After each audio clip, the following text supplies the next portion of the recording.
ہر ایک نے اناسن کا روٹ تو ناس ہی ہے، ناس لوگوں کو کہتے ہیں، لیکن اناس جو ہے عام طور پہ قبیلے، فرقے یا گروہ کے لیے بھی لفظ استعمال ہوتا ہے، اور کچھ مفسرین کہتے ہیں کہ عام لوگوں کے لیے بھی یہ لفظ استعمال ہوگا کہ ہر بندے نے، سب لوگوں نے یا سارے گروہ یا قبیلے، کیونکہ 12 قبیلے تھے یہ ساتھ حضرت موسیٰ علیہ السلام کے، حضرت یعقوب علیہ السلام کے 12 بیٹے تھے، اور ان بیٹوں کی ساری یہ اولاد تھی، تو بہت سارے ہزاروں کی تعداد میں یہ افراد تھے، اور یہ سب حضرت موسیٰ علیہ السلام کے ساتھ ہی تھے، تو اس لیے یہاں پہ اناس کا جو ہے وہ ذکر آیا ہے۔ تو ہر فرقے نے، سارے قبیلوں نے جان لیا مشربہم۔ مشرب جو ہے یہ روٹ اس کا شین را با ہے، شریبہ، اور مشرب کہتے ہیں پینے کی چیز کو، تو اپنے یعنی گھاٹ کے لیے لفظ استعمال ہوگا کہ ہر ایک نے اپنے پینے کی جگہ کو پہچان لیا، یعنی اور یہ ایک بہت بڑا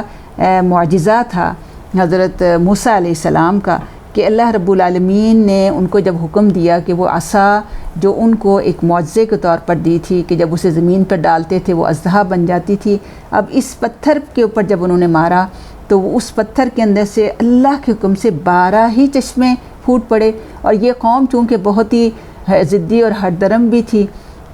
اور جھگڑا رو قوم تھی، اس لیے اللہ رب العالمین نے ہر چشمے کے اوپر ہر قبیلے کا نام ہوتا تھا، ہر ایک کو پتہ چلتا تھا کہ یہ میرے نام کا چشمہ ہے۔ سبحان اللہ، آپ دیکھیں کہ ایک بہت بڑا جو ہے یہ معجزہ تھا، اور اس میں سے 12 قبیلوں کے 12 چشمے جو تھے وہ پھوٹ پڑے۔ سبحان اللہ۔ اور قد علما، اور سب نے جان لی اپنے اپنے مشرب کو، اور پھر اللہ نے کہا کہ کلو واشربو، کہ تم کھاؤ اور پیو اللہ کے رزق میں سے، یعنی یہ سب چیزیں اللہ نے دی، من و سلوہ کا ظہور ہو رہا ہے، یعنی کھانے پینے کے لیے اللہ تعالیٰ آسمان سے جو ہے کھانا جو ہے ان کے لیے اتار رہا ہے، اور اس کے ساتھ ساتھ پینے کے لیے جو ہے یہ پتھر۔ اور اس پتھر کے حوالے سے بہت سی روایات ہمیں ملتی ہیں۔ حضرت ابن عباس رضی اللہ عنہما کی روایت ہے کہ یہ پتھر جو تھا یہ حضرت ایک 4 کونوں والا پتھر تھا جو حضرت موسیٰ علیہ السلام کے پاس تھا، اور یہ پتھر بیل کے سر جتنا تھا، اور اس کو اس بیل کے ساتھ ہی جو ایک گاڑی سی لگائی ہوئی تھی اس کے اوپر رکھا جاتا تھا،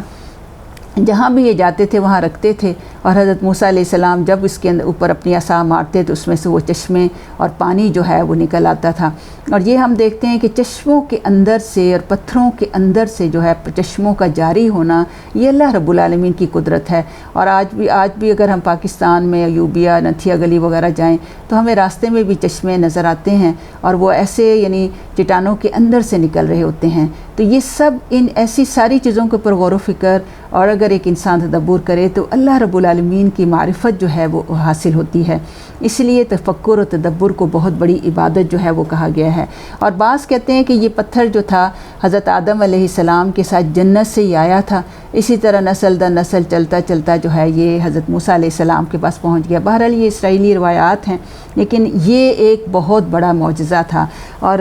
مولانا مودودی اس کے بارے میں لکھتے ہیں کہ یہ پتھر جو ہے آج بھی جو ہے جزیرہ نمائی سینا میں موجود ہے، اور سیاح اسے وہاں جا کر دیکھتے ہیں، اور ان چشموں میں ابھی بھی چشموں کے شگاف یعنی وہ جو 12 نشان جو ہیں اس میں اب بھی جو ہیں وہ پائے جاتے ہیں۔ تو یہ ایک بہت بڑی عظیم نعمت تھی، اور اس کے جواب میں اللہ رب العالمین فرما رہے ہیں کہ اللہ نے پوری انہیں آزادی دی، جو کچھ انہوں نے مانگا اللہ رب العالمین نے ان کو دیا، اور اللہ کی نعمتوں کا شکریہ صرف اللہ رب العالمین نے اس کے جواب میں صرف یہ کہا کہ تم کھاؤ پیو ولا تعصوا فی الارض مفسدین، اور نہ تم تعصوا جو ہے یہ عصا یعصو عصواً یعنی بہت ہی فتنہ اور فساد میں تجاوز کرنے کے لیے، جیسے ہم کہتے ہیں نا مچاؤ، مچاتے پھرو، یہ لفظی ترجمہ ہم کرتے ہیں، لیکن فتنہ اور فساد میں بہت زیادہ زیادتی کرنا جو ہے اس کے لیے یہ لفظ استعمال ہوتا ہے کہ اللہ تعالیٰ یہاں فرما رہے ہیں کہ زمین میں تم فساد پھیلاتے ہوئے جو ہے فسادی بن کر جو ہے نہ پھرو۔ تو یہ فساد فی الارض جو ہے یہ کیا ہے، اس کے بارے میں بھی ہمیں یہ دیکھنا ہے کہ ہر ایک کے نزدیک فساد فی الارض جو ہے اپنی اپنی ہر کوئی تفسیر کرتا ہے۔ جیسے فرعون کے نزدیک وہ حضرت موسیٰ علیہ السلام کو فسادی کہتا تھا، اس کے نزدیک یہ فساد تھا کہ یہ ہماری جو ہے نافرمانی کرتا ہے، لیکن قرآن اور سنت کی اس میں ہم دیکھیں تو یہاں اللہ رب العالمین جو حکم دے رہے ہیں وہ یہ ہے کہ اللہ تعالیٰ اس زمین کا خالق اور مالک ہے، اور اس زمین پہ سب سے بڑا فساد یہ ہے کہ انسان اللہ کی نافرمانی کرے، اللہ کے احکامات کی جو ہے وہ پرواہ نہ کرے۔ تو یہاں پہ اللہ رب العالمین جو ان کو جس فساد سے روک رہے تھے وہ یہی تھا کہ اللہ نے جب بے شمار نعمتیں دی ہیں تو ان نعمتوں کا شکریہ یہ ہے کہ مزید جو ہے اللہ تعالیٰ کی فرما برداری کی جائے۔ اور یہ دیکھیں کہ سورہ ابراہیم کی آیت نمبر 7 میں بھی اللہ رب العالمین نے اس چیز کا اعلان بلکہ کیا ہے کہ وَإِسْتَأَذَّنَ رَبُّكُمْ لَئِن شَكَرْتُمْ لَأَزِيدَنَّكُمْ وَلَئِن كَفَرْتُمْ إِنَّ عَذَابِي لَشَدِيدٌ، کہ تمہارے رب نے اعلان کیا کہ اگر تم شکر کرو گے تو تمہیں اور زیادہ دوں گا، اور اگر ناشکری کرو گے تو پھر ہمارا عذاب بڑا شدید ہے۔ تو اللہ تعالیٰ کی نعمتیں پانے کے بعد اس کا شکر گزار بندہ بننا ضروری ہے، اس سے مزید انعامات ملنے کی توقع ہوتی ہے۔ تو اس لیے ہمیں بھی یہی کوشش کرنی ہے کہ اللہ رب العالمین نے جو قرآن اور سنت رسول صلی اللہ علیہ وسلم جو ہمیں دی ہے، اسی کو مشعل راہ بناتے ہوئے اپنے حالات کو سدھارنے کی کوشش کریں تو انشاءاللہ آئندہ تباہی اور بربادی سے محفوظ رہیں گے۔ ورنہ آپ دیکھیں کہ حالات معاشرے کے بھی کبھی نہیں بدل سکتے جب تک کہ ہم قرآن و سنت کو اس معاشرے میں جاری اور ساری نہ کریں گے۔ اللہ رب العالمین ہمیں اپنی سچی فرما برداری اور نعمتوں کی شکر گزاری کرنے کی توفیق عطا فرمائے۔ وما علینا الا البلاغ المبین۔